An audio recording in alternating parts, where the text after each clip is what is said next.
ನಾರಾಯಣಂ ನಮಸ್ಕೃತ್ಯ ನರಂ ಚೈವ ನರೋತ್ತಮಂ ದೇವೀಂ ಸರಸ್ವತೀಂ ವ್ಯಾಸಂ ತತೋ ಗ್ರಂಥಮುದೀರಯೇ ವಿಜಾನತಾಂ ಅವಿತ್ತಸ್ಯ ಮಧ್ವಸ್ಯ ಜಗತಿ ಗುರೋಃ ಪೂರ್ವಾಚಾರ್ಯಮಹಿಷ್ಠಾನಾಂ ಇಯಂ ಪ್ರಣತಿಮಾಲಿಕಾ. ಇವತ್ತು ನಾರಾಯಣ ಸಪ್ತಮಿ. ನಾರಾಯಣ ಪಂಡಿತಾಚಾರ್ಯರು ಬೇರೆ ಬೇರೆ ಮಧ್ವಾಚಾರ್ಯರ ಗ್ರಂಥಗಳು ಮತ್ತು ಮಧ್ವರ ಜೀವನ ಎರಡಕ್ಕೂ ಕೂಡ ಉತ್ಕಟವಾದ ಸಂಬಂಧ ಇದೆ ಅಂತ ಹೇಳಿ ಅವರು ನಿರೂಪಣೆ ಮಾಡಿದ್ದಾರೆ. ರೂಪಮನ್ಯದಿವ ಧನ್ಯಮಾತ್ಮನಃ ಅಂತ. ಇದು ಬೇರೆಯವರಲ್ಲಿ ಕಾಣಲಿಕ್ಕೇ ಆಗದ ಒಂದು ಕ್ವಾಲಿಟಿ. ಯಾಕೆಂದರೆ ಅದಕ್ಕಿಂತ ಮೊದಲು ನಾವು ನೋಡೋದು ಅಶ್ವಘೋಷನ ಬುದ್ಧಚರಿತೆ, ಆಮೇಲೆ ಅವನದ್ದೇ ಸೌಂದರನಂದ ಅಂತ ಹೇಳಿ ಒಂದು ನಾಟಕ ಇದೆ. ಈ ಅಶ್ವಘೋಷನ ಬುದ್ಧಚರಿತೆ ಏನು ಅಶ್ವಘೋಷನ ಮಾತು ಬುದ್ಧನ ಬಗ್ಗೆ ಇದೆ, ಬುದ್ಧನ ಚರಿತೆ, ಅದಕ್ಕೂ ಐತಿಹಾಸಿಕ ಬುದ್ಧನಿಗೂ ಬಹಳ ಅಂತರ ಇದೆ. ಯಾಕೆಂದರೆ ಬುದ್ಧ ಬಂದು 300-400 ವರ್ಷ ಆದಮೇಲೆ ಅಶ್ವಘೋಷ ಬುದ್ಧ ಚರಿತೆಯನ್ನು ಬರುತ್ತದೆ. ಜಾತಕ ಕಥೆಗಳಿಗೂ ಬುದ್ಧನಿಗೂ ಬಹಳ ವ್ಯತ್ಯಾಸ ಇದೆ. ಅಶ್ವಘೋಷನ ಬುದ್ಧನಿಗೆ ಶಾರಿಪುತ್ರ ಪ್ರಕರಣ ಅಂತ ಹೇಳಿ ಒಂದು ನಾಟಕ ಇದೆ. ಅಶ್ವಘೋಷ ಬರೆದದ್ದು ಬುದ್ಧನ ಬಗ್ಗೆ. ಅದಕ್ಕೂ ಇದು ಬುದ್ಧನ ಚರಿತೆಗೂ ಬಹಳ ವ್ಯತ್ಯಾಸ ಇದೆ. ಇದು ಒಂದಾದರೆ, ಎರಡನೆಯದ್ದು ಬುದ್ಧನ ಅಥವಾ ಬೇರೆ ಯಾವುದೇ ಆಚಾರ್ಯರ ಜೀವನ ಚರಿತ್ರೆ, ಅದಕ್ಕೂ ಅವರ ಒಂದು ಜೀವನಕ್ಕೂ ಸಂಬಂಧವೇ ಇಲ್ಲ ಅನ್ನೋ ಹಾಗೆ ನಮಗೆ ಕಾಣುತ್ತೆ. ನಾವು ಇತ್ತೀಚೆಗೆ ಆ ತರಹದ ಬರಹವನ್ನು ನೋಡೋದು my life is my message ಅಂತ ಹೇಳಿ ಪ್ರಸಿದ್ಧರಾದವರ ಒಂದು ಮಾತು. ಯಾರ ಲೈಫು ಯಾರ ಮೆಸೇಜ್ ಅಲ್ಲ, ನನ್ನ ಲೈಫು ನನ್ನ ಮೆಸೇಜ್. ಅದು ನೀವು ಹೆಂಗೆ ತೊಗೊಳ್ತೀರೋ ಬೇರೆ. ಇದನ್ನು ಹೀಗಿರಬಾರ್ದು ಅಂತ ತೊಗೋತೀರೋ, ಹೀಗಿರಬೇಕು ಅಂತ ತೊಗೋತೀರೋ, ಅದು ಡಿಫ್ರೆಂಟ್. ಇವಾಗ ನಾಳೆ ದಾವೂದ್ ಇಬ್ರಾಹಿಮು ಅಥವಾ ಇನ್ಯಾರೋ ಒಬ್ಬ ಆತ್ಮಚರಿತ್ರೆ ಬರೆದ್ರೆ ಅದು ಮೆಸೇಜೇ. ನಾನು ನನ್ನ ವೃತ್ತಿ ಜೀವನದಲ್ಲಿ, ಅದು ಅವನ ವೃತ್ತಿ ಎಷ್ಟು ಎತ್ತರಕ್ಕೆ ಏರಿದೆ ಅಂತನೋ, ಅದರಲ್ಲಿ ಏನೇನು ಕಷ್ಟ ನಷ್ಟಗಳನ್ನು ಅನುಭವಿಸಿದೆ ಅಂತನೋ, ಅದು ಅವನ ವೃತ್ತಿ. ಹೀಗಿರುವಲ್ಲಿ ಯಾವ ತರಹದ ದಾರ್ಶನಿಕರನ್ನು ನಾವು ಅನುಸರಿಸಬೇಕು? ಯಾಕೆಂದರೆ ಒಬ್ಬ ಇದ್ದಾನೆ, ಫ್ರಾನ್ಸಿಸ್ ವಿಲಿಯಂ ಬೇಕನ್ ಅಂತ ಒಬ್ಬ ಪ್ರಖ್ಯಾತ ರಾಜ್ಯಶಾಸ್ತ್ರಜ್ಞ. ಪೊಲಿಟಿಕಲ್ ಸೈನ್ಸನ್ನು ಅದೊಂದು ಸಬ್ಜೆಕ್ಟು ಅಂತ ರೂಪಿಸಿದ ಮೊದಲಿಗರಲ್ಲಿ ಫ್ರಾನ್ಸಿಸ್ ಬೇಕನ್ ಒಬ್ಬ. ಆದರೆ ಅವನು ಇಡೀ ಜೀವನ, ಅವನು ಎಷ್ಟು ನೀತಿಯನ್ನು ಪ್ರತಿಪಾದನೆ ಮಾಡ್ತಾನೋ ತದ್ವಿರುದ್ಧವಾಗಿ ಅವನ ಜೀವನದಲ್ಲಿ ಅನೀತಿಯಿಂದಲೇ ನಡ್ಕೊಂಡದ್ದು. ಹೀಗಾಗಿ ಆ ಬೇಕನ್ ನಮಗೆ ಬೇಡನು. ಯಾವ ತರಹದ ಒಬ್ಬ ಫಿಲಾಸಫರ್ನ ನಾವು ಅನುಸರಿಸಬೇಕು? ಅದಕ್ಕೆಲ್ಲ ಉತ್ತರ ಕೊಡುವ ಹಾಗೆ ಪಂಡಿತಾಚಾರ್ಯರು ರೂಪಮನ್ಯದಿವ ಧನ್ಯಮಾತ್ಮನಃ ಅವರ ಗ್ರಂಥ ಏನಿದೆ, ಆಚಾರ್ಯರ ಇನ್ನೊಂದು ಪ್ರತಿರೂಪದಂತೆ ಇದೆ ಅಂತ ಒಂದು ಹೊಸ ಹೊಳಹನ್ನು ನಮಗೆ ಕೊಟ್ಟರು. ಈ ಒಂದು ಅವರು ಕೊಟ್ಟ ಸೂತ್ರದಲ್ಲಿ ನೋಡಿಕೊಂಡು ಯಾರನ್ನು ಹೇಗೆ ಅನುಸರಿಸಬಹುದು ಅಂತ ನೋಡ್ಬೋದು. ಅದು ಅವರು ಮಧ್ವವಿಜಯದ ಮೂಲಕ ಮಾಡಿರುವ ಉಪಕಾರ. ಫಸ್ಟು ಆಚಾರ್ಯರ ಜನನದಿಂದಲೇ ಆ ಒಂದು ಅವರ ಅಪ್ಪನಿಗೆ ಅದೊಂದು ಹೊಳಹು ಶುರುವಾಗಿತ್ತು ಅಂತ ಹೇಳ್ತಾರೆ. ಪಂಡಿತಾಚಾರ್ಯರು ಅದು ಹೇಳುವಾಗ ಅವರು ಕೇಳಿದ್ದು, ಸುಮಾರು ನಮ್ಮ ಎಣಿಕೆಯ ಪ್ರಕಾರ ಮಧ್ವಾಚಾರ್ಯರು ಈ ಭೂಮಿಯಿಂದ ಕಣ್ಮರೆ ಆದಮೇಲೆ ಹಲವಾರು ಜನರನ್ನು ಕೇಳಿ ಇಂಟರ್ವ್ಯೂ ಮಾಡಿ ಬರೆಯುವಾಗ ಅವ್ರಿಗೊಂದು ಸುಮಾರೊಂದು 55 60 ವರ್ಷ ಆಗಿರಬೇಕು ಅಂತ ಒಂದು ಎಣಿಕೆ. ಅದು ಊಹೆ, ಅದು ಪರ್ಫೆಕ್ಟ್ ಇತಿಹಾಸದ ಹಿಸ್ಟಾರಿಕಲ್ ಫಿಗರ್ ಇಲ್ಲ ಅದಕ್ಕೆ, ಆದರೂ ಒಂದು ಊಹೆ. ಅವರು ನಮ್ಮ ಗಮನ ಸೆಳೆಯೋದು ನಡಿಲ್ಲಾಯರು ಅಥವಾ ನಾರಾಯಣ ನಡಿಲ್ಲಾಯರು ಅನಂತೇಶ್ವರನ ಸೇವೆ ಮುಗಿಸಿ ಉಡುಪಿಯಿಂದ ಬರ್ತಾ ಇದ್ರು. ಪ್ರಾಯ ಆವಾಗ ಕಟ್ಪಾಡಿ ರೋಡ್ ಇತ್ತೋ ಇಲ್ಲೋ ಗೊತ್ತಿಲ್ಲ, ಮಣಿಪುರ ಪರಂಗ್ರಪಾಡಿ ಆ ದಾರಿಯಲ್ಲೇ ಬರಬೇಕಾಗತ್ತೆ ಕಾಣುತ್ತೆ. ಆ ತರಹ ಬರ್ತಾ ಇದ್ದಾಗ ಅಲ್ಲಿ ಯಾವುದೋ ಒಂದು ಕಡೆ ಮದುವೆ ಆಗ್ತಾ ಇತ್ತು. ಮದುವೆ ಆಗ್ತಾ ಇರಬೇಕಾದ್ರೆ ಫಸ್ಟು ಮಂಗಳವಾದ್ಯ ಅವರ ಕಿವಿಗೆ ಬಿತ್ತು. ಅದೇ ಸಂದರ್ಭದಲ್ಲಿ ದೇವತೆಗಳ ದುಂದುಭಿಯು ಕೂಡ ಕೇಳಿತು. ಇದ್ಯಾವುದಿದು ವಿಲಕ್ಷಣವಾದ ನಾದ ಅಂತ ಅವರು ಗಮನ ಸೆಳೀತಾ ಇರಬೇಕಾದ್ರೆ ಬಂತು, ಅವರಿಗೆ ಸುದ್ದಿ ಬಂತು, ನಿಮಗೆ ಒಬ್ಬ ಮಗ ಹುಟ್ಟಿದ್ದಾನೆ ಅಂತ. ಬಹಳ ಆನಂದ ಆಯಿತು. ಮಗನನ್ನು ನೋಡಿರಲಿಲ್ಲ, ಆದರೆ ಕೇಳಿದ ಕೂಡಲೇ ಆನಂದ ಆಯಿತು ಅಂತ. ಆಗ ಅವರು ಅಂದುಕೊಂಡ್ರಂತೆ ಜ್ಞಾನಂ ಪರೋಕ್ಷ ಪದಮಪ್ಯಮತೇಷ್ಠ ಹೇತುಂ ಅಂತ. ಪರೋಕ್ಷ ಪದಮಪಿ ಜ್ಞಾನಂ, ಪರೋಕ್ಷ ಜ್ಞಾನವೂ ಕೂಡ ಆನಂದವನ್ನು ನೀಡುತ್ತದೆ. ಪರೋಕ್ಷ ಜ್ಞಾನ ಅಂದರೆ ಶಾಸ್ತ್ರಜನ್ಯವಾದ ಜ್ಞಾನ, ಅಪರೋಕ್ಷ ಜ್ಞಾನ ಅಂದರೆ ದೇವರನ್ನು ನೋಡಿದಾಗ ಏನೊಂದು ಆನಂದ ಆಗತ್ತೆ ಅದು. ಪರೋಕ್ಷ ಪದಮಪಿ ಜ್ಞಾನಂ ಇಷ್ಟಹೇತುಂ ಅಮನ್ಯತಾ. ಪರೋಕ್ಷ ಜ್ಞಾನವಾದರೂ ಸರಿಯೇ ಆನಂದಕ್ಕೆ ಕಾರಣವೇ ಆಗಿದೆ ಅಂತ ಅವ್ರಿಗೆ ಅವತ್ತು ಅನ್ನಿಸ್ತಂತೆ. ಅವ್ರಿಗೇನು ಅನ್ನಿಸಿತು ಅದು ನಿಜವಾಗಿಯೂ ನಾರಾಯಣ ನಡಿಲ್ಲಾಯರೋ ಯೋಚನೆಯೇ. ಅವರ ಥಾಟ್ ಪ್ರೊಸೆಸ್ನಲ್ಲಿ ಒಮ್ಮೆ ಹೀಗೆ ಬಂದು ಹೋಯಿತು. ಎಲ್ಲ ಪರೋಕ್ಷ ಜ್ಞಾನವೂ ಆನಂದವನ್ನು ನೀಡುತ್ತಲ್ವ, ಅಂದರೆ ಶಾಸ್ತ್ರವನ್ನು ಓದಿದಾಗಲೂ ಕೂಡ ಆನಂದ ಆಗತ್ತಲ್ವ ಅಂತ ಅವರು ಅಂದುಕೊಂಡ್ರು. ಅದಾಗಿ ಸರಿಸುಮಾರು 50-60 ವರ್ಷ ಅಂತಲೇ ಹೇಳಬೇಕು. ಏಕೆಂದರೆ ನಾವೀಗ ತಾನೇ ನೋಡಿದೆವು, ಇದು ತ್ರಿವಿಕ್ರಮ ಪಂಡಿತರು ದಯವಿಟ್ಟು ಎಲ್ಲ ಶಾಸ್ತ್ರಗಳ ತರ್ಕವನ್ನು ನೀವು ನಮ್ಮ ಮುಂದೆ ಇಡಬೇಕು ಅಂದಾಗ ಅನುವ್ಯಾಖ್ಯಾನ ಬರೆದರು ಅಂತ. ಅದರಲ್ಲಿ ಜಿಜ್ಞಾಸಾಧಿಕರಣದಲ್ಲಿ ಪರೋಕ್ಷಂ ಅಪರೋಕ್ಷಂ ವಾ ಜ್ಞಾನಮಿಷ್ಟಸ್ಯ ಸಾಧನಂ ಕ್ವಾಪಿ ಚೇಷ್ಟಾ ತದರ್ಥ ಸ್ಯಾತ್ ಅತ್ತಿರ್ಹಿ ರಸವಿತ್ತಯೇ ಅಂತ ಮಧ್ವಾಚಾರ್ಯರ ಮಾತಿದೆ. ಅದು ಯಾವಾಗ ಬಂದಿದ್ದು ಅಂತಂದರೆ ಮೀಮಾಂಸಕರನ್ನು ಅವರು ಅಟೆಂಡ್ ಮಾಡಲೇಬೇಕಾಯಿತು. ಮೀಮಾಂಸಕರು ಇವತ್ತು ಬೇರೆ ರೀತಿ ಇದ್ದಾರೆ, ಅವತ್ತು ಬೇರೆ ರೀತಿ ಇದ್ದಾರೆ. ಇವತ್ತಿಗೂ ಅವತ್ತಿಗೂ ಅವರ ಸಿದ್ಧಾಂತ ಒಂದೇ. ವೇದ ಅನ್ನೋದು ಇರೋದೇ ಯಜ್ಞದ ಮ್ಯಾನ್ಯುವಲ್. ಯಾವುದೋ ಒಂದು ಕಾರ್ಯಕ್ಕೆ ವಿನಿಯೋಗ ಆಗಬೇಕು. ನಮ್ಮ ಸ್ಟೇಟ್ಮೆಂಟು, ನಮ್ಮ ಜ್ಞಾನ ಎಲ್ಲವೂ ಕೂಡ ಇವತ್ತಿನ ಪರಿಭಾಷೆಯಲ್ಲಿ ಅಪ್ಲೈಡ್ ಸೈನ್ಸ್. ಸೈನ್ಸನ್ನು ಎಲ್ಲೋ ಒಂದು ಕಡೆ ಅಪ್ಲೈ ಮಾಡಿದ್ರೆ ಮಾತ್ರ ಅದು ಸಾರ್ಥಕ, ಇಲ್ಲ ಅಂದರೆ ವ್ಯರ್ಥ. ಕೇವಲ ನಮ್ಮ ಆನಂದಕ್ಕಾಗಿ ಕಾವ್ಯ ಓದ್ತೇವೆ, ಆನಂದಕ್ಕಾಗಿ ಇತಿಹಾಸ ತಿಳ್ಕೊತೇವೆ ಅಂದರೆ ಹುಚ್ಚರು ಅನ್ನೋ ಹಾಗೆ ನೋಡುವ ಪರಿಸ್ಥಿತಿ ಇವತ್ತಿದೆ. ಆದರೆ ಮಧ್ವಾಚಾರ್ಯರು ಹಾಗಲ್ಲ. ಶಾಸ್ತ್ರ ಅನ್ನೋದೇನಿದೆ ದೇವರನ್ನು ತಿಳಿಸ್ಲಿಕ್ಕೆ ಇರೋದು. ದೇವರನ್ನು ಯಾಕೆ ತಿಳ್ಕೊಳ್ಳೋದು? ಇಷ್ಟ ಸಾಧನತಾ. ನಮಗೆ ಆನಂದ ಆಗತ್ತೆ, ಅದಕ್ಕಾಗಿ ದೇವರನ್ನು ತಿಳ್ಕೊಳ್ಳೋದು. ಜಗತ್ತಿನಲ್ಲಿ ಯಾವುದೇ ಸಂಗತಿ ಆಗಲಿ, ಯಾವುದೇ ಜ್ಞಾನ ಆಗಲಿ, ಆ ಜ್ಞಾನವನ್ನು ಬೇರೆಯೊಬ್ಬರಿಗೆ ಕೊಡಲಿಕ್ಕೆ ಅಥವಾ ನಾವು ಅಭಿವ್ಯಕ್ತಿಸಲಿಕ್ಕೆ ಇರುವಂತಹ ಮಾತಾಗಲಿ, ಯಾವುದೇ ಭಾಷೆಯ ಯಾವುದೇ ಮಾತು ಆನಂದಕ್ಕಾಗಿ. ಅದನ್ನು ಮುಂದೆ ಹೇಳಿದ್ರು ಅವರು. ಜ್ಞಾನದ ಉದ್ದೇಶ ಏನು? ಕ್ರಿಯೆ ಎಲ್ಲವೂ ಕ್ರಿಯೆಯಲ್ಲಿ ಅನ್ವಯ ಆಗೋಲ್ಲ. ಪರೋಕ್ಷಂ ಅಪರೋಕ್ಷಂ ವಾ ಜ್ಞಾನಂ ಇಷ್ಟಸ್ಯ ಸಾಧನಂ.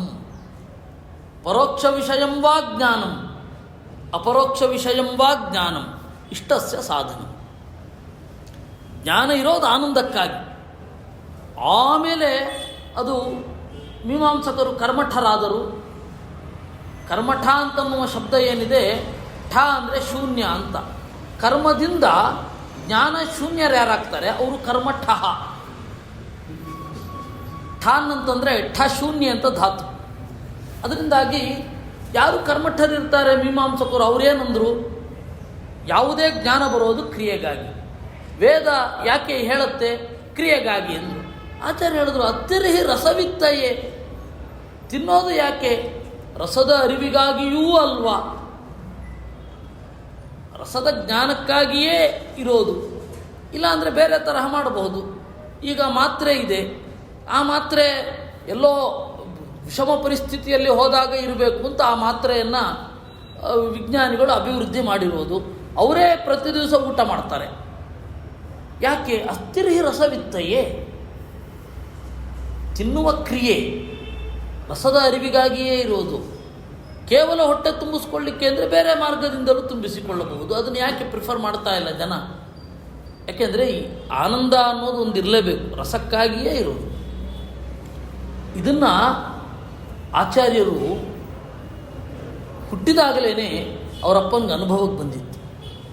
ಆಚಾರ್ಯರ ಹುಟ್ಟೆ ಈ ಮೀಮಾಂಸಕರ ಖಂಡನೆಗೆ ಮೂಲಭೂತ ಆಗಿತ್ತು. ಆಚಾರ್ಯರು ಹುಟ್ಟಿದಾಗಲೇ ಅವರಿಗೆ ಏನು ಹೊಳಿತು ಅವರಪ್ಪನಿಗೆ, ಅದನ್ನು ಅನುವ್ಯಾಖ್ಯಾನದಲ್ಲಿ ಆಚಾರ್ಯ ಕೊಟ್ಟರು. ಹೀಗೆ ಆಚಾರ್ಯರ ಶಾಸ್ತ್ರ ಏನಿದೆ ಆಚಾರ್ಯರ ಜೀವನದೊಂದಿಗೆ ಅವಿನಾಭಾವವಾಗಿ ಅಂಟಿಕೊಂಡಿದೆ. ಅವರು 2ನೇ ಅಧ್ಯಾಯದಲ್ಲಿ ಮಹಾಭಾರತ ತಾತ್ಪರ್ಯ ನಿರ್ಣಯದಲ್ಲಿ ಸೌಂದರ್ಯ ಮತ್ತು ಲಕ್ಷಣ ಎರಡೂ ಕೂಡ ಕೆಲವೊಮ್ಮೆ ಬೇರೆ ಬೇರೆಯಾಗಿರುತ್ತೆ ಅಂತಂದು. ಇಲ್ಲ ಅಂದರೆ ಸ್ವಯಂ ಮಧ್ವವಿಜಯದಲ್ಲೇ ಆ ಸನ್ಯಾಸಿಯೊಬ್ಬನ ಚಂದವನ್ನು ಯಾಕೆ ವರ್ಣನೆ ಮಾಡಬೇಕು? ಕನಕಾತುಲತಾಲ ತನ್ನಿಭ ಕಮಲಾಕ್ಷೋ ವಿಮಲೇಂದು ಸನ್ಮುಖ ಗಜರಾಜಗತಿರ್ಮಹಾಭುಜ ಪ್ರತಿಯಾನ್ ಕೋಯಮ ಪೂರ್ವ ಪೂರುಷಃ. ಅವರು ನೋಡುವಾಗ ಅವರ ಇಡೀ ಮೈ ಕನಕಾತುಲತಾಲ ಸನ್ನಿಭ, ಮೊದಲು ಎತ್ತರ, ಹಾಗೆ ಬರ್ತಾ ಇರುವ ಅವರ ಕಣ್ಣು, ಅಗಲವಾದ ಕಣ್ಣುಗಳಿದೆ. ಬರ್ತಾ ಇರುವಾಗ ಯಾರು ಅಂತ ಆಶ್ಚರ್ಯ ಆಯಿತು. ಆ ಸನ್ಯಾಸಿಯ ವರ್ಣನೆ ಯಾಕೆ ಮಾಡಬೇಕು ಅಂದರೆ, ಆ ರೂಪ ಅನ್ನೋದು ಲಕ್ಷಣಭರಿತವಾಗಿದೆ. ಅದರಿಂದ ಲಕ್ಷಣಭರಿತವಾದ ರೂಪವನ್ನು ನೋಡುವುದರ ಮೂಲಕ ಆಂತರಿಕ ಗುಣಗಳನ್ನು ತಿಳಿಯಬಹುದು ಅನ್ನೋದು ಇದರ ಉದ್ದೇಶ ಅಂತ ನಮಗೆ ಗೊತ್ತಾಯಿತು. ಯಾಕೆ? ಆಚಾರ್ಯರು ಹೇಳಿದ್ರಿಂದ. ಅದರಿಂದಾಗಿ ಮಹಾಭಾರತ ಏನಿದೆ ಅದು ಆ ಶಾಸ್ತ್ರ. ಮಹಾಭಾರತ ಅನ್ನೋದು ಶಾಸ್ತ್ರ. ಕೆಲವರಿಲ್ಲ ಕಾವ್ಯ ಅದು ಅಂತಾರೆ. ಯಾಕೆ? ಹೆಣ್ಮಕ್ಳ ವರ್ಣನೆ ಇದೆ.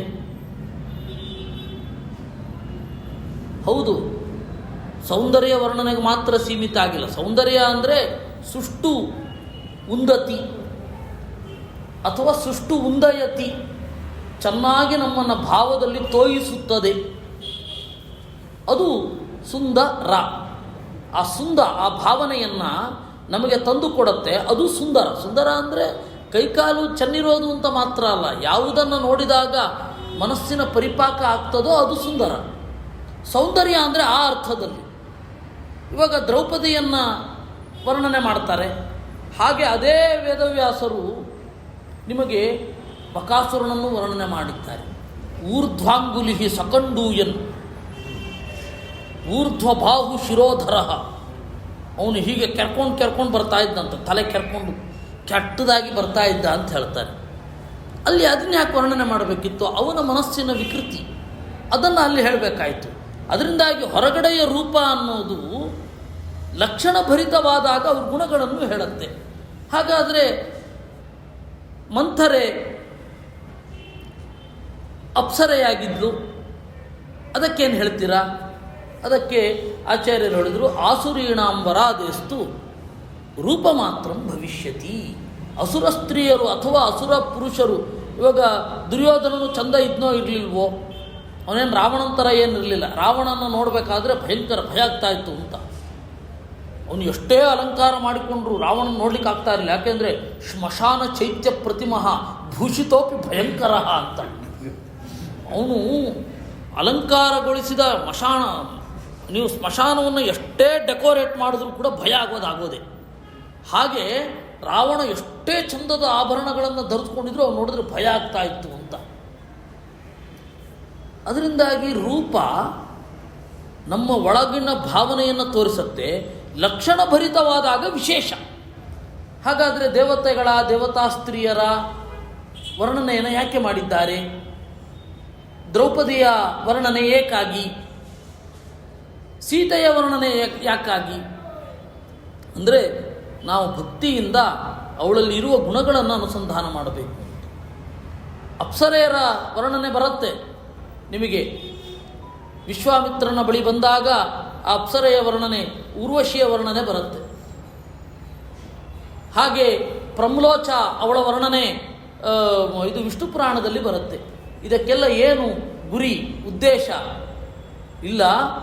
ಲಕ್ಷಣಭರಿತವಾದ ರೂಪವನ್ನು ನೋಡಿ ಆ ಗುಣಗಳನ್ನು ಅನುಸಂಧಾನ ಮಾಡು ಅಂತ. ಅದರಿಂದಾಗಿ ನೀವು ಮಹಾಭಾರತದಲ್ಲೇ ಆಗಲಿ ರಾಮಾಯಣದಲ್ಲೇ ಆಗಲಿ ಇಡೀ ಅಡಿಯಿಂದ ಮುಡಿಯವರೆಗಿನ ವರ್ಣನೆ ಬಂದರೆ ನೀವು ಅದೊಂದು ಧ್ಯಾನವಾಗಿ ಪರಿಣಮಿಸುತ್ತೆ. ಅದು ಆ ದೇವತಾ ಸೌಂದರ್ಯವನ್ನು ಮಧ್ವಾಚಾರ್ಯ ಹೇಳಿದ್ರೆ ಅವತ್ತಿನ ಕಾಲದವರಿಗೆ ಅರ್ಥ ಆಗೋದು ಹೇಗೆ? ಅದನ್ನು ಆಚಾರ್ಯರು ತಮ್ಮ ಸನ್ಯಾಸಿ ಶಿಷ್ಯರಿಗೆ ತೋರಿಸಿದರು. ಔದಾರ್ಯ ಸೌಂದರ್ಯ ತನುಂ ತನುಂ ತಾಂ ಆಲಕ್ಷ್ಯ ಶಿಷ್ಯೈ ಅತಿ ವಿಸ್ಮಿತಂ ತೈ ಗಂಗೆಯನ್ನು ತೋರಿಸಿದ್ರಂತೆ. ಆಗ ಸನ್ಯಾಸಿ ಶಿಷ್ಯರು ನೋಡಿ, ಓ ದೇವತಾ ಸೌಂದರ್ಯ ಹೀಗಿರತ್ತಾ ಅಂತ ಆಶ್ಚರ್ಯಪಟ್ಟರು ಅಂತ ಬರುತ್ತೆ. ಅವರೇನು ತಮ್ಮ ಶಾಸ್ತ್ರದಲ್ಲಿ ಹೇಳಿದರೋ ಅದನ್ನು ತೋರಿಸಿದರು. ಹೀಗಾಗಿ ಆಚಾರ್ಯರನ್ನು ನೀವು ನಂಬಬೇಕು. ಯಾಕೆ ಗೊತ್ತಾ? ಅವರು ಏನು ಶಾಸ್ತ್ರದಲ್ಲಿ ಬರೆದಿದ್ದಾರೆ ಅದರಂತೆಯೇ ಅವರ ಜೀವನ ಇದೆ. ನೀವು ಬೇರೆಯವರಲ್ಲಿ ಅದು ಕಾಣಲಿಕ್ಕೆ ಅಶಕ್ಯ. ನೀವು ಬೇರೆ ರೀತಿ ಅದನ್ನು ಯೋಚನೆ ಮಾಡಲಿಕ್ಕೆ ಆಗಲ್ಲ ಅಂತ ಹೇಳಿದರು. ಹಾಗೆ ಆಚಾರ್ಯರು ಜೈನರನ್ನು ಆಕ್ರಮಿಸುವಾಗ, ಜೈನರನ್ನು ಕುರಿತು ಹೇಳುವಾಗ ಅವರೊಂದು ಮಾತು ಹೇಳಿದರು.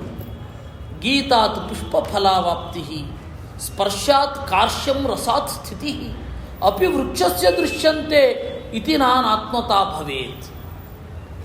ಹಾಡಿದಾಗ ಹೂವು ಹಣ್ಣುಗಳು ಅರಳುತ್ತವೆ, ಚೆನ್ನಾಗಿ ಮೂಡಿ ಬರುತ್ತವೆ. ಸ್ಪರ್ಶಾತ್ ಕಾರ್ಶ್ಯಂ, ಮುಟ್ಟಿದರೆ ಮುನಿಯುವುದು ಏಕಾಗಿ ಭಾವನೆ ಇದ್ದರೆ ಮಾತ್ರ. ಸ್ಪರ್ಶಾತ್ ಕಾರ್ಶ್ಯಂ ರಸಾತ್ ಸ್ಥಿತಿ, ಬೇರೆ ಬೇರೆ ಸಂದರ್ಭದಲ್ಲಿ ಬೇರೆ ಬೇರೆ ತರಹದ ರಸ ಉಂಟಾಗತ್ತೆ. ಹೀಗಿರುವಾಗ ವೃಕ್ಷಗಳಿಗೆ ಜೀವ ಇಲ್ಲ ಅಂತ ಯಾವ ಬಾಯಲ್ಲಿ ಹೇಳ್ತೀರ ನೀವು ಅಂತ ಅವರು ಕೇಳಿದ್ರು. ಹೀಗಾಗಿ ಆಚಾರ್ಯರ ಜೀವನ ಏನಿದೆ, ಅವರ ಶಾಸ್ತ್ರ ಎರಡೂ ಕೂಡ ಒಂದೇ ಥರನಾಗಿ ಇದೆ. ಆಚಾರ್ಯರ ಜೀವನ ಬೇರೆ, ಆಚಾರ್ಯರ ಶಾಸ್ತ್ರ ಬೇರೆ ಅಂತ ಇಲ್ಲ. ನೀವು ಇಷ್ಟು ವಿಮರ್ಶೆ ನಾವು ಬೇರೆಯವರಲ್ಲಿ ಹೋಗಿ ಮಾಡಿದ್ರೆ ಅದು ಕಾಣಲಿಕ್ಕೆ ಸಾಧ್ಯ ಇಲ್ಲ. ಒಂದು ಉದಾಹರಣೆ ಹೇಳ್ತೇನೆ. ಅಶ್ವಘೋಷ ಬುದ್ಧ ಚರಿತೆಯನ್ನು ನಿರೂಪಣೆ ಮಾಡಬೇಕಾದ್ರೆ ಅವನಿಗೆ ಬೋಧಿ ಪ್ರಾಪ್ತಿ ಆಯಿತು. ಫಸ್ಟ್ ಮೊದಲಿಂದ ಹೇಳ್ತೇನೆ. ಬುದ್ಧನಿಗೆ ಇವರೆಲ್ಲ ಹೇಳುವ ಕಥೆ ಅಶ್ವಘೋಷನದ್ದು. ಅದು ತ್ರಿಪಿಟಕಗಳಲ್ಲೂ ಸ್ವಲ್ಪ ಇರೋದು ಡೌಟೆ, ತ್ರಿಪಿಟಕಗಳಲ್ಲಿಯೂ ಶುದ್ಧವಾಗಿ ಇಲ್ಲ. ಅವನು ಸಿದ್ಧಾರ್ಥನಾಗಿ ಹೋಗ್ತಾ ಇದ್ದ ರಸ್ತೆಯಲ್ಲಿ. ಮೂರನ್ನು ನೋಡಿದ.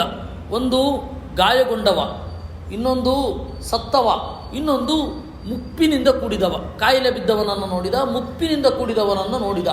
ಅವು ಮೂರನ್ನು ಇವನು ನೋಡಿದ ಅಷ್ಟೇ. ಅದರಿಂದಾಗಿ ಅವನು ವೈರಾಗ್ಯ ಬಂದ್ಬಿಡ್ತು ಅಂತ. ಅಶ್ವಘೋಷನ ಬುದ್ಧ ಚರಿತೆಯಲ್ಲಿ ಇರೋದು ಇನ್ನೂ ಬೇರೆ ರೀತಿ. ದೇವತೆಗಳಿಗೆ ಅನ್ನಿಸಿತಂತೆ ಇವನಿಗೆ ಜ್ಞಾನ ಕೊಡಬೇಕು ಅಂತ. ಇವರೆಲ್ಲ ಇದ್ದಾರಲ್ಲ, ಇವನು ಇಲ್ಲಿಂದ ಅಲ್ಲಿಗೆ ಹೋಗಬೇಕು ಅಂತಾದಾಗ ಇಲ್ಲಿಂದ ಎಷ್ಟೋ ಒಂದು ದೂರ ಇದೆ. ರಾಜರೆಲ್ಲ ಇವರೆಲ್ಲ ಬಂದು, ಪ್ರಜೆಗಳೆಲ್ಲ ಬಂದು ನೋಡಿದರೆ ಅವನ ಮನಸ್ಸು ಏನೇನೋ ಆಗಬಹುದು, ಸನ್ಯಾಸಿಗಳನ್ನು ನೋಡಿಬಿಟ್ರೆ ಏನೇನೋ ಆಗಬಹುದು ಅಂತ ಸಿದ್ಧಾರ್ಥ ಓಡಾಡುವ ಜಾಗದಲ್ಲಿ ಟ್ರಾಫಿಕ್ ಕ್ಲಿಯರ್ ಮಾಡಿ, ಝೀರೋ ಟ್ರಾಫಿಕ್ ಮಾಡಿ ಇಟ್ಟಿದ್ರು. ಯಾರಿಗೂ ಇರಲಿಲ್ಲ.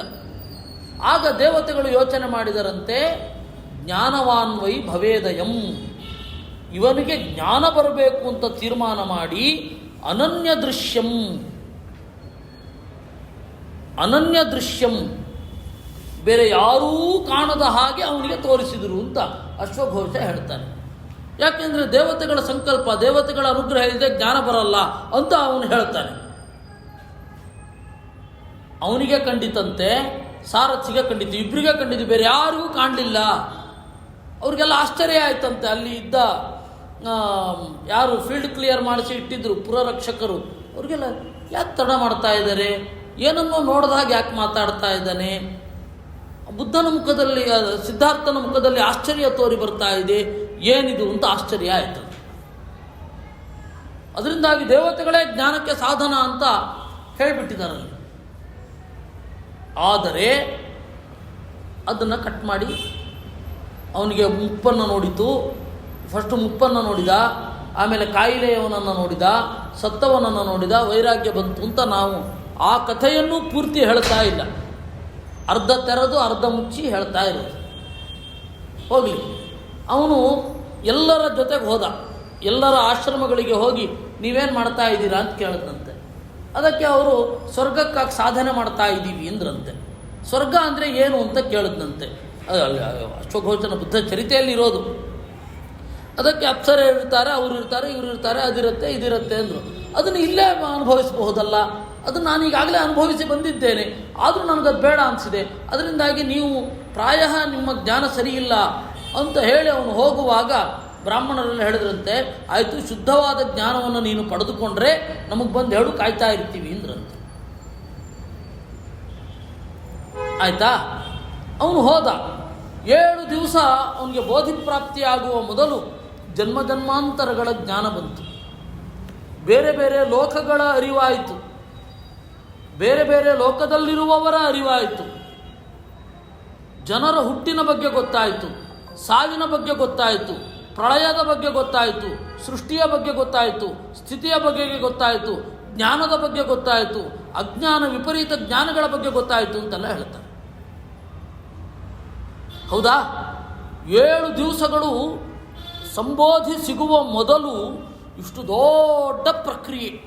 ಹೀಗಾಯಿತು, ಇದಾಯಿತು, ಅದಾಯಿತು, ಹಾಗಾಯಿತು, ಇದು ತೋರಿತು, ಅದು ತೋರಿತು. ಆದರೆ ಅವನ ಶಾಸ್ತ್ರದಲ್ಲಿರೋದೇನು? ಏನು ಬೇಡ, ಶೂನ್ಯ ಅಂತ. ಅವನ ಅನುಭವಕ್ಕೂ ಅವನ ಔಟ್ಕಮ್ಗೂ ಸಂಬಂಧವೇ ಇಲ್ಲ.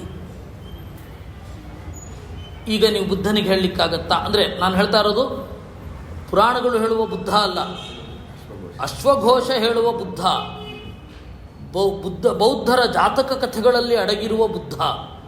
ಅವನ ಮೇಲೆ ರೂಪಮನ್ಯದಿವ ಧನ್ಯಮಾತ್ಮನಃ ಅನ್ನುವ ಸ್ಟೇಟ್ಮೆಂಟ್ ಅವನು ಕೊಡಲಿಕ್ಕಾಗತ್ತೆ ನೀವು? ಆಗಲ್ಲ.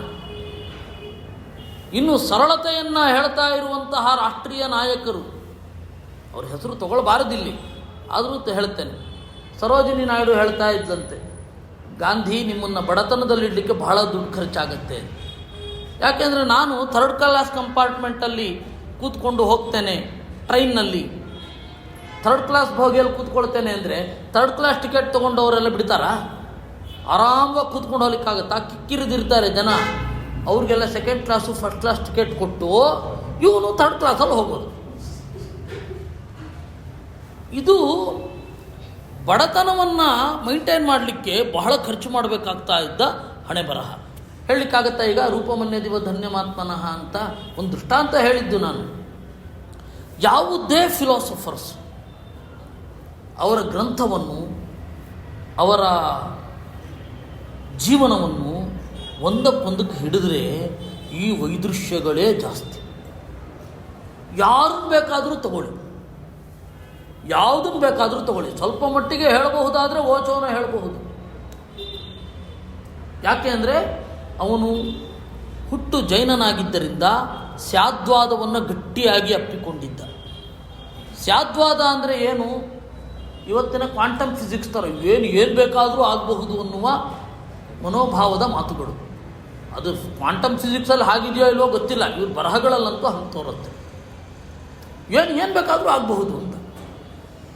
ಜಗತ್ತಿಗೆ ಒಂದು ನಿಶ್ಚಿತವಾದ ನಿಯಮವೇ ಇಲ್ಲ ಅಂತ ಇದನ್ನು ಓದ್ದವರಂತೂ ಪ್ರತಿಪಾದನೆ ಮಾಡ್ತಾರೆ. ಅದ್ರ ಮೂಲ ನಮಗೆ ಗೊತ್ತಿಲ್ಲ. ಇವರು ಸ್ಯಾದ್ವಾದ ಅದನ್ನೇ ಮಾತಾಡೋದು. ಇವನು ಕೂಡ ಆ ಸ್ಯಾದ್ವಾದವನ್ನೇ ಇವನು ಕೂಡ ಹೇಳ್ತಾ ಇದ್ದವನು. ಅವನನ್ನು ಯಾರೋ ಒಬ್ಬರು ಕೇಳಿದ್ರಂತೆ, ಮಹಾವೀರ ಈಸ್ ಆಮ್ನಿಸೆಂಟ್ ಅಂತ. ಮಹಾವೀರ ಸರ್ವಜ್ಞನೇ, ಸರ್ವಜ್ಞ ಅಂತ ನಾನು ಹೇಳಿದ್ರೆ ನಿಜವಾದ ಜೈನ ಆಗಲ್ಲ, ಯಾಕೆಂದರೆ ಸ್ಯಾದ್ವಾದವನ್ನು ಅವನು ಒಪ್ಕೊಂಡಿದ್ದಾನೆ. ಹೀಗಾಗಿ ಸರ್ವಜ್ಞನ ಅಂತ ಕೇಳಿದ್ರೆ ಹೌದು ಇಲ್ಲ, ಹೌದು ಅನ್ನೋದಿಲ್ಲ, ಹೌದು ಅನ್ನೋದು ಹೇಳಲಿಕ್ಕಾಗಲ್ಲ, ಹೌದು ಅನ್ನೋದು ಹೇಳುತ್ತೆ, ಇಲ್ಲ ಅನ್ನೋದು ಹೇಳಲಿಕ್ಕಾಗಲ್ಲ, ಇಲ್ಲ ಅನ್ನೋದು ಹೇಳಲಿಕ್ಕಾಗತ್ತೆ. ಈ ತರಹ ಸ್ಯಾದ್ವಾರದಲ್ಲಿ ಉತ್ತರ ಕೊಡಬೇಕು. ಅದರಿಂದಾಗಿ ಯಾವುದೇ ಒಂದು ಪ್ರಶ್ನೆಗೆ ನಿಶ್ಚಿತವಾದ ಉತ್ತರ ಕೊಡೋಲ್ಲ. ಜಗತ್ತಿನಲ್ಲಿ ಏನೊಂದು ಕಾಂಟ್ರಡಿಕ್ಷನ್ ಅಂತ ಅನ್ನೋದಿರುತ್ತೆ, ಅದು ಸಹಜವಾಗಿ ಇರುತ್ತೆ. ಯಾಕೆ ಅಂದರೆ ನಾನು ಸ್ಯಾದ್ವಾದ ಒಪ್ಪಿದ್ರಿಂದ ಅಂತ ಹೇಳ್ತಾ ಇದ್ದಂತ. ಅವನು ಬದುಕು ಹಾಗೇ ಇತ್ತು ಅಂತ ಹೇಳಿ, ಯಾಕೆಂದರೆ ಅವನು ಒಂದು ಸರ್ತಿ ಮಾತನಾಡಿದಾಗ ಉತ್ಕಟವಾಗಿ ಅದ್ರ ಬಗ್ಗೆ ಮಾತಾಡ್ಬೋದು, ಇನ್ನೊಂದು ಬಗ್ಗೆ ಅದನ್ನೇ ಖಂಡನೆ ಮಾಡ್ತಾ ಇದ್ದ, ಯಾಕೆಂದರೆ ಸ್ಯಾದ್ವಾದವನ್ನು ಒಪ್ಪಿರೋದ್ರಿಂದ. ಹೀಗಾಗಿ ರೂಪಮನ್ಯದಿವ ಧನ್ಯಮಾತ್ಮನಃ ಅಂತ ಯಾರ್ದಾದರೂ ಕೃತಿಗೆ ಸ್ವಲ್ಪವಾದರೂ ಹೇಳಬಹುದಾಗಿದ್ದರೆ ಅವನದ್ದನ್ನು ಮಾತ್ರ. ಇನ್ನು ಯಾವ ಫಿಲಾಸಫರ್ಗಳನ್ನು ಕೂಡ ನೀವು ಹಾಗೆ ಹೇಳಲಿಕ್ಕೆ ಬರಲ್ಲ. ಪೂರ್ತಿಯಾಗಿ ಹೇಳಬಹುದಾದದ್ದು ಅಂತಂದರೆ ಮಧ್ವರದ್ದನ್ನು, ರೂಪಮನ್ಯದಿವ ಧನ್ಯಮಾತ್ಮನಃ. ಅವ್ರು ಏನು ಹೇಳಿದ್ರೋ ಅದರಂತೆ ಅವರು ಬಾಳಿತ್ತು. ಅವರು ಏನು ಹೇಗಿದ್ರೋ ಹಾಗೆ, ಅದು ಪೂರ್ತಿಯಾಗಿ ಹೇಳಲಿಲ್ಲ ಅಂತ ಹೇಳ್ತಾರೆ.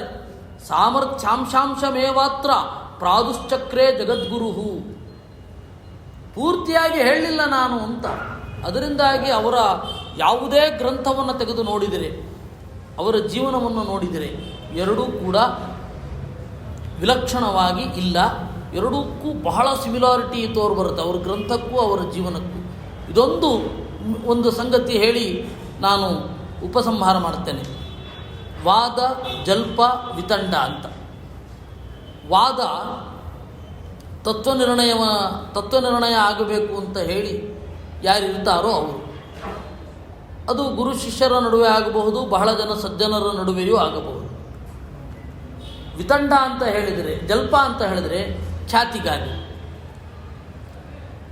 ವಿತಂಡ ಅಂತಂದರೆ ಅಸಜ್ಜನರು ಮತ್ತು ಸಜ್ಜನರ ನಡುವೆ ನಡೆಯುವಂತಹ ಮಾತುಕತೆ. ಅಲ್ಲಿ ಹೇಗಿರಬೇಕು, ನೀವು ನಿರಾಕರಣೆ ಮಾತ್ರ ಮಾಡಬೇಕು, ಸತ್ಯಾಂಶ ಏನು ಅನ್ನೋದನ್ನು ಹೇಳಬಾರದು. ಯಾಕೆಂದರೆ ಅದನ್ನು ಕೇಳುವ ಪರಿಸ್ಥಿತಿಯಲ್ಲಿ ಅವರು ಇರಲ್ಲ. ಆದ್ದರಿಂದಾಗಿ ಅದನ್ನು ಅವರು ಒಬ್ಬ ಸ್ವಾಮಿ ಬಂದಾಗ, ಅಮರೇಂದ್ರಪುರಿ ಅನ್ನೋನು ಬಂದಾಗ ಅದನ್ನು ತೋರಿಸಿದ್ರು. ಜ್ಞಾನ ಪೂರ್ವಕವಾಗಿ ಕರ್ಮ ಜ್ಞಾನ ಸಾಧನ ಹೌದೋ ಅಲ್ವೋ ಅಂತ ಕೇಳಿದಾಗ ಕರ್ಮ ಮತ್ತು ಜ್ಞಾನ ಎರಡೂ ಕೂಡ ಪೂರಕ, ಸಮುಚ್ಚಯವಾದ ಅನ್ನೋದು ಅಸಂಗತ ಅಂತ ಆಚಾರ್ಯರು ಯಾವುದರಲ್ಲಿ ಗೀತಾ ಭಾಷ್ಯದಲ್ಲಿ ಸಮುಚ್ಚಯವಾದ ಅಪಾಕೃತ, ಒಂದೋ ಜ್ಞಾನದಿಂದ ಮುಕ್ತಿ, ಒಂದೋ ಮೋಕ್ಷದಿಂದ ಮುಕ್ತಿ, ಹಾಗೆ ಎಕ್ಸ್ಟ್ರೀಮಲ್ಲಿ ಇಲ್ಲ. ಅದು ಕರ್ಮದಿಂದ ಬಂದ ಜ್ಞಾನ, ಜ್ಞಾನಪೂರ್ವಕವಾಗಿ ಮಾಡಿದ ಕರ್ಮ ಒಂದನ್ನೊಂದು ಒಳಗೊಂಡ ಮೇಲೆ ಮುಕ್ತಿ ಆಗತ್ತೆ. ಅದರಿಂದ ದೇವರ ಪ್ರಸಾದ ಮುಕ್ತಿ ಅಂತ ಹೇಳೋದು. ಹೀಗಾಗಿ ಆಪ್ಷನ್ ಇಲ್ಲ, ಒಂದೋ ಜ್ಞಾನ ಆರಿಸ್ಕೊಳ್ಳಿ, ಒಂದೋ ಕರ್ಮ ಆರಿಸ್ಕೊಳ್ಳಿ ಅಂತಿಲ್ಲ. ಸಮುಚ್ಚಯವಾದವನ್ನು ನಾವು ಒಪ್ಪಲ್ಲ. ಹಾಗಾದರೆ ಜ್ಞಾನ ಅಂದರೆ ಏನು ಅಂತ ಕೇಳೋದು. ಜ್ಞಾನ ಅಂದರೆ ಏನು ಅಂತ ಕೇಳಿದಾಗ ಪರಿಷ್ಕಾರ ಮಾಡ್ತಾ ಕೂಡಬಾರ್ದು. ತರ್ಕಶಾಸ್ತ್ರದಲ್ಲಿ ಅವಾಗೆಲ್ಲ ಇದ್ದದ್ದು ತರ್ಕಶಾಸ್ತ್ರವೇ. ಆಚಾರ್ಯರು ಮಾತ್ರ ಒಂದು ತಮ್ಮದೇ ಆದ ಒಂದು ಮೆಥಡಾಲಜಿಯನ್ನು, ಈ ಮೇಕ್ ಇನ್ ಇಂಡಿಯಾ ಕಾನ್ಸೆಪ್ಟ್ ಇದೆಯಲ್ಲ, ನಮ್ಮದೇ ಆದ ವಸ್ತುಗಳನ್ನು ನಾವೇ ತಯಾರು ಮಾಡಿಕೊಂಡು ನಾವೇ ಯೂಸ್ ಮಾಡ್ತೇವೆ ಅಂತ, ಆ ರೀತಿ ಫಿಲಾಸಫಿಯಲ್ಲಿ ಯಾರಾದರೊಬ್ಬರು ಮಾಡಿದರೆ ಅದು ಆಚಾರ್ಯರು ಮಾತ್ರ. ಮೆಥಡಾಲಜಿಯನ್ನು ಅವರೇ ಕೊಟ್ಟಿದ್ದು, ಉಪಯೋಗವನ್ನು ಅವರೇ ಕೊಟ್ಟಿದ್ದು, ಅಪ್ಲಿಕೇಶನನ್ನು ಅವರೇ ತೋರಿಸಿದ್ದು, ಪೂರ್ತಿ ತಾವೇ ಮಾಡಿದ್ದು. ಅದನ್ನು ಅವರು, ಯಾಕೆಂದರೆ ಬ್ರಹ್ಮತರ್ಕ ಇದೆಯಲ್ಲ, ಅದನ್ನು ಕೊಟ್ಟಿದ್ದ ಆಚಾರ. ಅಂಥಲ್ಲಿ ಒಂದು ಮಾತು ಮಾತ್ರ ಹೇಳ್ತಾರೆ, ಬೇರೆಯವ್ರ ಪ್ರಕ್ರಿಯೆ ಹಾಗಾದ್ರೆ ಅರ್ಥ ಮಾಡ್ಕೋಬಾರ್ದಾ? ಮಾಡ್ಕೋಬೇಕು. ಹೇಗೆ? ಪೂರ್ವಪಕ್ಷವಾಗಿ ನೀವು ತೆಗೆದುಕೊಂಡಾಗ ಸ್ವನ್ಯಾಯೈ ಸಾಧನಂ ಕಾರ್ಯಂ ಪರನ್ಯಾಯೈಸ್ತು ದೂಷಣಂ. ನಿಮ್ಮ ಅನುಭವದ ಹಿನ್ನೆಲೆಯಲ್ಲಿ ಬಂದ ನ್ಯಾಯದಿಂದ ಒಂದು ವಿಷಯವನ್ನು ಪ್ರೂವ್ ಮಾಡಬೇಕು. ಬೇರೊಬ್ಬರ ಸಿದ್ಧಾಂತವನ್ನು ತಪ್ಪು ಅನ್ಬೇಕಾದ್ರೆ ಅವರಲ್ಲಿರುವ ಸಮಸ್ಯೆಗಳನ್ನು ಮುಂದೆ ಇಡಬೇಕು ಅಷ್ಟೇ. ಆದರೆ ನಾವು ಅದನ್ನು ಅಳವಡಿಸಿಕೊಳ್ಳಲಿಲ್ಲ. ಆಚಾರ್ಯರ ತಮ್ಮ ಒಂದು ಮೆಥಡಾಲಜಿಯನ್ನು ಬಿಟ್ಟು ನ್ಯಾಯಕುಸುಮಾಂಜಲಿ ಮತ್ತು ಭಾಸರವಜ್ಞನ ಮೆಥಡಾಲಜಿಯನ್ನು ನಾವು ಪೂರ್ತಿಯಾಗಿ ಅಡಾಪ್ಟ್ ಮಾಡಿಕೊಂಡ್ವಿ. ಇರಲಿ, ಅದಾಮೇಲೆ ಆ ತರಹ ಮಾಡೋದು. ಅಲ್ಲಿ ಹೇಳುವಾಗ ಈ ತಾರ್ಕಿಕರದ್ದು ಒಂದು ಮೆಥಡಾಲಜಿಯಿಂದ ಅವನು ಪ್ರಶ್ನೆ ಮಾಡಿದ್ದು ಜ್ಞಾನ ಎಂದರೇನು. ಈ ಜ್ಞಾನ ಎಂದರೇನು? ಯಾವುದೇ ಒಂದು ವಸ್ತುವಿನ ವಿವರಣೆಯನ್ನು ಕೇಳುವಾಗ ಎರಡು ತರಹದ ಉತ್ತರವನ್ನು ಕೊಡಬಹುದು, ಅಥವಾ ಎರಡು ತರಹದ ಪಾಸಿಬಿಲಿಟಿಯನ್ನು ಹೇಳ್ತಾರೆ. ಸಖಂಡೋಪಾಧಿ ಮತ್ತು ಅಖಂಡೋಪಾಧಿ ಅಂತ ಎರಡು. ಸಖಂಡೋಪಾಧಿ ಅಂತಂದರೆ ಮುಂದಿನ ಪ್ರಶ್ನೆಗೆ ಅವಕಾಶ ಇರುತ್ತೆ. ಅದು ಸ್ಥೂಲವಾಗಿ ಹೇಳ್ತಾ ಇದ್ದೇನೆ, ಅದರ ಲಕ್ಷಣವನ್ನೆಲ್ಲ ಬಿಟ್ಟು ಅದರ ಅಪ್ಲಿಕೇಶನ್ ಪಾರ್ಟ್ ಮಾತ್ರ ಹೇಳ್ತಾ ಇದ್ದೇನೆ. ಸಖಂಡೋಪಾಧಿ ಅಂತ ಹೇಳಿದರೆ ಮುಂದೆ ಪ್ರಶ್ನೆಗೆ ಅವಕಾಶಗಳಿರುತ್ತೆ, ಅಥವಾ ಪ್ರಶ್ನೆಯನ್ನು ಕೇಳೋದ್ರಿಂದ ಲಾಭ ಇರುತ್ತೆ, ಇನ್ನೊಂದು ಲಾಭ ಇರಲ್ಲ. ಪ್ರಶ್ನೆಯನ್ನು ಕೇಳಿಕಾಲೆ ಡೆಡ್ ಎಂಡ್ ಅಂತೇವಲ್ಲ. ಹೆಸರು, ನಿನ್ನ ಹೆಸರೇನು? ಹೆಸರು ಅಂದರೆ ಏನು? ಹೆಸರು ಅಂದರೆ ನಮ್ಮನ್ನು ಪರಿಚಯಿಸುವ ಶಬ್ದ. ಏನು ಅಂದರೆ ಏನು? ಅದಕ್ಕೇನು ಉತ್ತರ? ಅದು ಅಖಂಡೋಪಾಧಿ. ತರ್ಕಶಾಸ್ತ್ರದಲ್ಲಿ ಈ ತರಹದ ಪ್ರಶ್ನೆಗಳನ್ನು ಕೇಳಬಾರದು ಅಂತ ಉಂಟು. ಅವನು ಸ್ವಲ್ಪ ಆ ಥರದ ಪ್ರಶ್ನೆಯನ್ನೇ ಕೇಳಿದ್ದು, ಜ್ಞಾನ ಎಂದರೇನು ಅಂತ. ಅದು ಅಖಂಡೋಪಾಧಿ, ನೀನು ಹಂಗೆ ಕೇಳಬಾರದು ಅಂತ ಹೇಳಿಲ್ಲ ಆಚಾರ್ಯ, ಬೇರೆ ತರಹ ಹೇಳಿದ್ರು.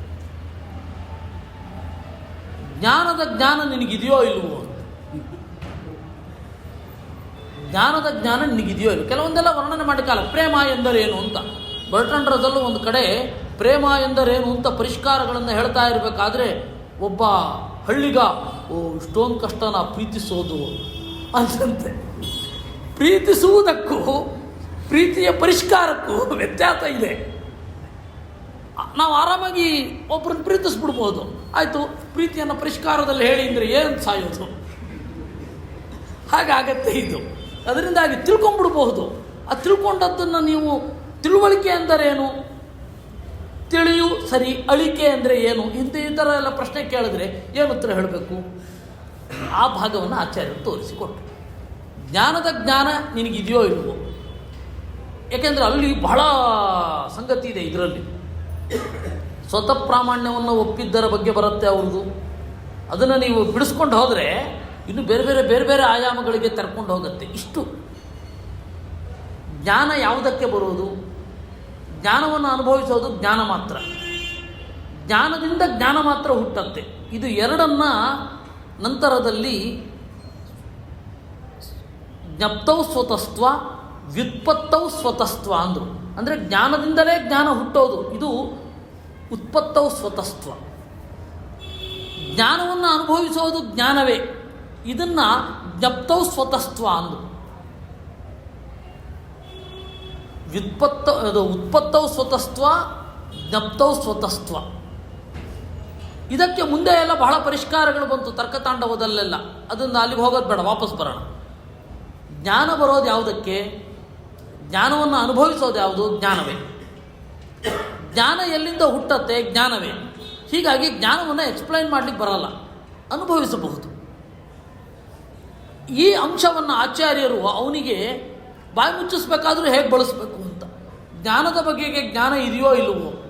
ಜ್ಞಾನ ಇದೆ ಅಂದರೆ ಹೇಳೋ ಅಗತ್ಯ ಇಲ್ಲ, ಇಲ್ಲದೆ ಹೋದರೆ ನೀನು ಕೇಳಲಿಕ್ಕೆ ಆಗಲ್ಲ.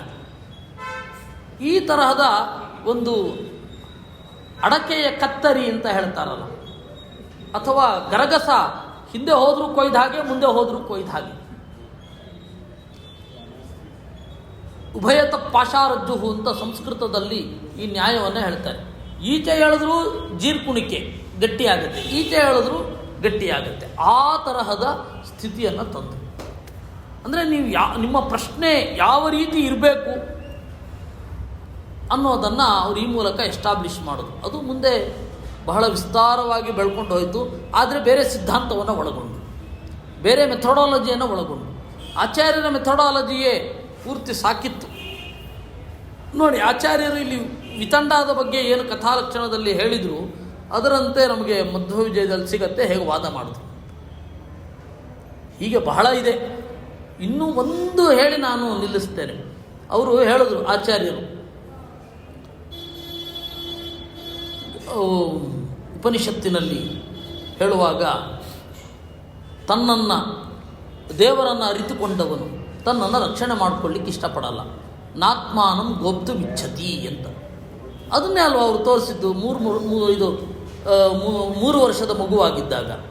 3 ವರ್ಷ ಅಂತ ಎಲ್ಲಿ ಗೊತ್ತಾಗೋದು ಅಂದರೆ ನಮ್ಮ ಮಧ್ವಯೋಜದಲ್ಲಿ ಗೊತ್ತಾಗಲ್ಲ, ಪ್ರಮೇಯ ನವಮಾಲಿಕಾದಲ್ಲಿ ಗೊತ್ತಾಗುತ್ತೆ. ಏಕಾಕಿ ಯೋಜನಾಭ್ಯಾಂ ವ್ಯವಹಿತ ಮಗ ಮಧ್ಯಸ್ತ್ರಿವರ್ಷೋ ಮರೌಕೋ ಯೋ ಲಾಳ್ಯೋ ಲೋಕಮಾತ್ರ. ಏಕಾಕಿ 3 ವರ್ಷ ಕೇಳಿದಾಗ ಹೇಳಿದ್ರಿ ತದಿತರಾಯತನಾತ್ತು ಯದಾಗಮಂ. ನನಗೆ ಇಲ್ಲಿಂದ ಕೊಡವೂರು ಕಾನಕ್ಕೆ ಹೋಗುವಾಗ ಕೊಡವೂರು ಕಾನದ ದೇವರು ಜೊತೆಯಾಗಿದ್ದ. ಕೊಡವೂರು ಕಾನದಿಂದ ಬನ್ನಂಜೆಗೆ ಬರುವಾಗ ಕೊಡವೂರು ಕಾನದ ದೇವರು ಜೊತೆಯಾಗಿದ್ದ. ಬನ್ನಂಜೆಯಲ್ಲಿರುವ ದೇವರು ನನ್ನನ್ನು ಪೂರ್ವಾಲಯ ಚಂದ್ರಮೌಳೀಶ್ವರದ ತನಕ ಜೊತೆಯಾಗಿದ್ದ. ಚಂದ್ರಮೌಳೀಶ್ವರದ ದೇವರು ಅನಂತೇಶ್ವರನ ತನಕ ಜೊತೆಯಾಗಿದ್ದ. ಈಗಲೂ ನಮ್ಮ ಜೊತೆ ಇವನಿದ್ದಾನೆ ಅಂತ. ಅದು ಅದೇ ಅಲ್ವಾ, ಆಚಾರ್ಯರು ಅದನ್ನೇ ತೋರಿಸಿದ್ದು. ಬೇರೊಬ್ಬರ ನಿರಪೇಕ್ಷತ, ಭಯ ಇರೋದಿಲ್ಲ. ತನ್ನನ್ನು ಭಯಹೀನರನ್ನಾಗಿ ಮಾಡಿಸಿಕೊಳ್ಳುವ ದಾರಿ ಏನು ಅಂದರೆ ದೇವರು ನನ್ನ ಜೊತೆಗಿದ್ದಾನೆ ಅನ್ನುವ ಅರಿವು. ಅದನ್ನು ಆಚಾರ್ಯ 3 ವರ್ಷದೂ ತೋರಿಸಿಕೊಟ್ಟರು ಈ ತರಹ. ಅದರಿಂದಾಗಿ ಇದರದ್ದೇ ಮುಂದುವರಿದ ದಾರಿ. ಕುಟುಂಬವನ್ನು ಹೇಗೆ ನೋಡಿಕೊಳ್ಬೇಕು ಅಂತಂದರೆ ತಟಸ್ಥರಾಗಿ ನೋಡಿಕೊಳ್ಳಿ, ದೇವರನ್ನು ಅರ್ಪಣೆ ಮಾಡಿ, ದೇವರಿಗೆ ಇವರು ನಿನ್ನ ದಾಸರು ಅಂತ ದೇವರಿಗೆ ಕುಟುಂಬವನ್ನು ಅರ್ಪಿಸಿ ಅಂತ ಹೇಳ್ತಾರಲ್ಲ, ಇದರದ್ದು ಒಂದು ದಾರಿ. ಇಷ್ಟಾನ್ ದಾರಾನ್ ಪ್ರಿಯಾನ್ ಪ್ರಾಣಾನ್ ಪರಸ್ಮೈ ಸನ್ನಿವೇದಯೇತಂತ. ಇದು ಒಂದು ಪುರಂದರದಾಸರ ಆರಾಧನೆಯು ಇತ್ತೀಚೆಗಾಯ್ತಲ್ಲ, ಅಲ್ಲಿ ಹೇಳುವಾಗ ಮೋಸ ಮಾಡಿದವನ ಹೆಸರು ಮಗನಿಗಿಡಬೇಕು. ಅಲ್ಲಿ 2 ಸಾಧ್ಯತೆ ಇರೋದು. ಮೋಸ ಮಾಡಿದವನ ಹೆಸರನ್ನು ಮಗನಿಗಿಟ್ಟು ಕಡೆಗೆ ಮಗನನ್ನು ಪ್ರೀತಿಸ್ತಾ ಮೋಸ ಮಾಡಿದವನನ್ನು ಪ್ರೀತಿಸಬೇಕು. ಇಲ್ಲವೇ ಮೋಸ ಮಾಡಿದವನಲ್ಲಿ ಇದ್ದ ಡಿಟ್ಯಾಚ್ಮೆಂಟು ಮಗನಲ್ಲಿಯೂ ಬರಬೇಕು. 2 ದಾರಿ ಇರೋದು. ಅದೆಲ್ಲ ಈ ತರಹದ ಪ್ರಯೋಗಗಳೇ. ಅವ್ರೇನು ಆಚಾರ್ಯ ಹೇಳಿದ್ರಲ್ಲ, ಅರ್ಪಣೆ ಮಾಡಬೇಕು ದೇವರಿಗೆ ಅಂತ. ದೇವರಿಗೆ ಅರ್ಪಣೆ ಮಾಡಿದಾಗ ತೀವ್ರ ನನ್ನ ಜೊತೆಗೇನೆ ಇರ್ತಾರೆ ಅಂತ ನಾನು ಅಂದ್ಕೊಂಡ್ಬಿಡೋದಲ್ಲ. ಅರ್ಪಣೆ ಮಾಡೋದಂದ್ರೆ ಅದೇ ತಾನೆ. ಅವರು ದೇವರ ದಾಸರು, ಅವ್ರನ್ನೂ ಕೂಡ ದೇವರು ನಿಯಂತ್ರಣ ಮಾಡ್ತಾನೆ ಅಂತ. ಇದನ್ನು ತಂದುಕೊಳ್ಳಿಕ್ಕೆ ಈ ಥರ. ಹಾಗಾಗಿ ವಿಕ್ಟರ್ ಫ್ರಾಂಕಲ್ ಅಂತ ಒಬ್ಬ ಇವನು ಮನಃಶಾಸ್ತ್ರಜ್ಞ, ಲೋಗೋಥೆರಪಿಯನ್ನು ಕಂಡುಹಿಡಿದವನು. ಅವನ ತಂದೆ, ತಾಯಿ, ಹೆಂಡತಿ, ಮಗ ಎಲ್ಲರೂ ಅವನ ಕಣ್ಣೆದುರುಗಡೆ ಆ ನಾಜಿ ಕಾನ್ಸಂಟ್ರೇಷನ್ ಕ್ಯಾಂಪಿನಲ್ಲಿ ಸತ್ರು. ಅವನಿಗೆ ಏನು ಫೀಲ್ ಆಗಿತ್ತಲ್ಲ ಅದರದ್ದು ಒಂದು ಸಾಲು ಇದಾಗತ್ತೆ ಪುರಂದರದಾಸರು. ವಿಷವಿಕ್ಕಿದವನಿಗೆ ಷಡ್ರಸವನ್ನುಣಿಸಲು ಬೇಕು, ಮೋಸ ಮಾಡಿದವನ ಹೆಸರು ಮಗನಿಗಿಡಬೇಕು, ಧರ್ಮವೇ ಜಯವೆಂಬ ದಿವ್ಯ ಮಂತ್ರ ಅಂತ. ಇದಕ್ಕೆ ಆ ಪುರಂದರದಾಸರ ಈ ಒಂದು ಕನ್ಕ್ಲೂಷನ್ಗೆ ಪೋಷಕವಾದದ್ದು ಇದು ಆಚಾರ್ಯರದ್ದು. ಇಷ್ಟಾನ್ ದಾರಾನ್ ಪ್ರಿಯಾನ್ ಪ್ರಾಣಾನ್ ಪರಸ್ಮೈ ಸನ್ನಿವೇದಯೇತಂತ. ಹೀಗೆ ಆಚಾರ್ಯರ ಶಾಸ್ತ್ರ ಮತ್ತು ಆಚಾರ್ಯರ ಜೀವನ ನೋಡ್ತಾ ಹೋದರೆ ಇನ್ನೂ ಅನೇಕ ಸಂಗತಿಗಳು ತೋರುತ್ತೆ. ಈ ತರಹದ ಪ್ರತಿಮೆಯನ್ನು ಫಸ್ಟ್ ಕೊಟ್ಟವರು ಪಂಡಿತಾಚಾರ್ಯ, ರೂಪಮನ್ಯದಿವ ಧನ್ಯಮಾತ್ಮನಃ. ಇನ್ನೂ ಅವ್ರದ್ದು ಕೊಡುಗೆ ರಂಗ ಪ್ರದರ್ಶನಗಳಿಗೆ ದೃಶ್ಯ ರೂಪಕದ ಹಿನ್ನೆಲೆಯಲ್ಲಿ ಹೊಂದಿದೆ. ಅದನ್ನು ಮತ್ತೆ ನೋಡುವ. ಕೃಷ್ಣಾರ್ಪಣಮಸ್ತು.